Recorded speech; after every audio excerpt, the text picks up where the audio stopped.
أحييكم من إسلام آباد العاصمة الباكستانية، وتحديدا من محيط مقر وزارة الخارجية، حيث من المفترض أن يعقد اللقاء التمهيدي اليوم بين الوفدين الأمريكي والإيراني.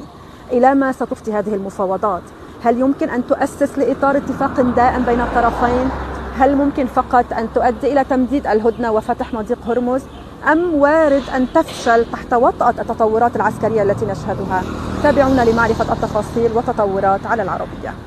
أحييكم من إسلام آباد العاصمة الباكستانية، وتحديدا من محيط مقر وزارة الخارجية، حيث من المفترض أن يعقد اللقاء التمهيدي اليوم بين الوفدين الأمريكي والإيراني.